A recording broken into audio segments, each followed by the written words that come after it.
السلام عليكم ورحمة الله وبركاته. اللهم صل وسلم وبارك على سيدنا محمد وعلى آله وصحبه وسلم. ازيكم يا حلوين؟ عاملين ايه؟ يا رب تكونوا بألف خير.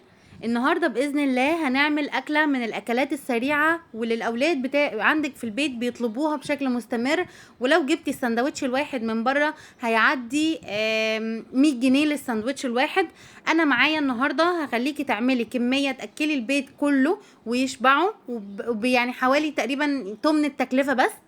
أنا هنا هنعمل البرجر البيتي المظبوط باللحمة. تمام، اول حاجه هنجيب 2 كيلو من اللحمه المفرومه. طبعا انا المقادير عندي هنا 2 كيلو، انت ممكن تظبطي كميتك على حسب كميه اللحمه اللي عندك، سواء بتقللي او بتضعفي.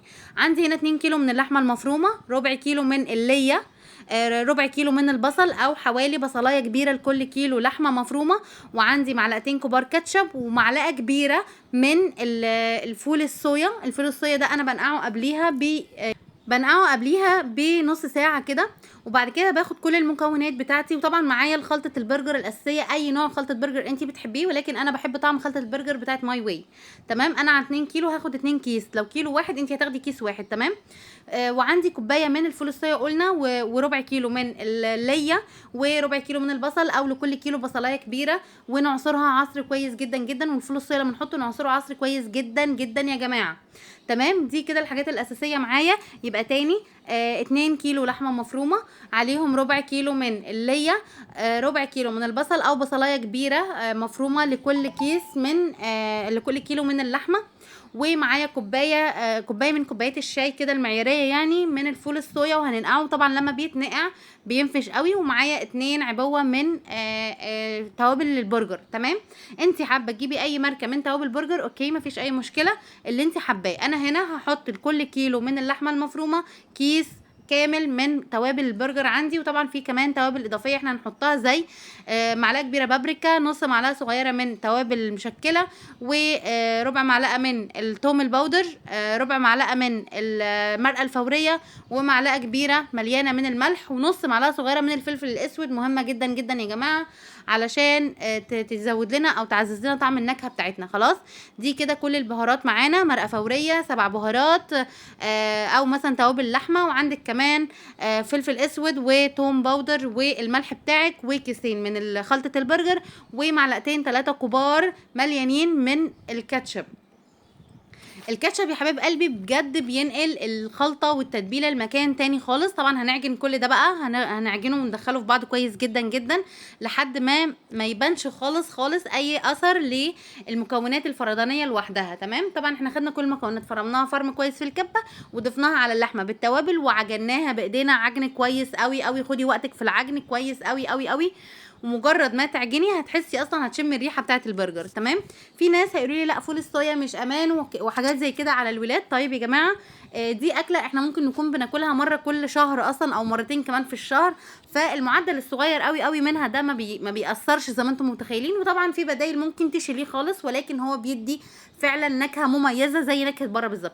انا هنا بعمل خطوه تانية علشان اخلي كل القطع البرجر نفس المقاس. بوزن القطع على 85 جرام. 85 جرام يعني 85 زادت جرام قلت جرام مش فارق، ولكن هي بتبقى 85 جرام علشان اطلع كل البرجر مقاس بعض، ويطلع لي الكيلو حوالي 12 قطعه. حوالي 12 قطعه. ممكن تعملي برضو القطعه 100 جرام، هيعمل لك 10 قطع في البرجر، يعني 10 سندوتشات برجر ممتاز جدا جدا. انا هنا خلاص بعد ما وزنت وظبطت الدنيا كلها وقسمتهم، بجيب بقى خلطه عندي جميله قوي. بحط صوص التكساس، صوص الباربيكيو، صوص الكاتشب، مع سنه من توابل الفراخ او توابل اللحمه يعني، وفلفل وملح، وبعمل لهم، وطبعا شويه من السمنه البلدي. بعمل لهم ميكس كويس قوي قوي قوي قوي مع بعض. وده انا هحطهم على البرجر بتاعتي، كل برجرايه لما اجي ان انا اشكلها. وطبعا عندي هنا المكبس بتاع البرجر اهو، انا حطيت قطعه البرجر في قلب الخلطه اللي احنا عاملينها، بتنقل البرجرايه يا جماعه في حته تانية خالص، وبتديها فعلا نكهه وتست عالي عالي عالي. وطبعا انت بقى لو عندك اولادك ممكن تخليهم يساعدوكي في اللقطه دي، بيحبوا جدا جدا المساعدات، وبتبقى فعلا فعلا يعني بتلهيهم جامد معاكي، وبتخليهم يساعدوكي، وبتبقى جميله قوي يعني.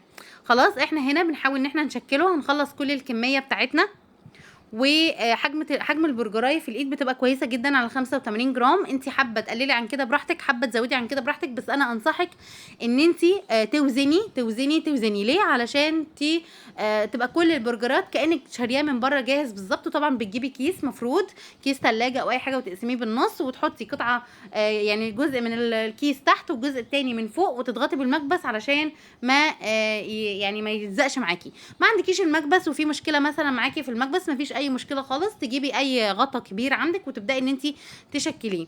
انا هنا كنت خلصت كميه البرجر كلها، طلعت لي حوالي 3 كيلو ونص حاجه زي كده. تمام، هبدا ان انا ادخلهم الفريزر بالشكل ده، هدخلهم الفريزر لمده ليله كامله لحد ما يتماسكوا ويجمدوا معايا. وحجم البرجرايه اللهم بارك حلوه جدا، وبتبقى في العيش الكايزر ماليه الكايزر، وبيبقى تحفه تحفه تحفه مع شويه حبشتكنات بقى من عندك زي ما انت عايزه خالص.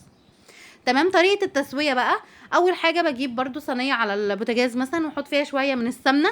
اول بس ما تقدح شويه كده هبدا انزل بالبرجر بتاعي. شوفوا انا بوريهولكم ده كده كان بعد بيات ليله كامله في الفريزر، بتطلع متماسكه. وطبعا ما ينفعش تعمليه وهو لسه طازه كده، لازم يتحط في الفريزر عشان يتماسك ويفضل محافظ على قوامه وما يفكش منك ابدا، ما يتكسرش وما يفكش منك ابدا. بس انا بقولك ان الطريقه اللي انا عملت بيها البرجر بنفس الخطوات كده هتخلي معاكي احلى برجر ممكن تعمليه.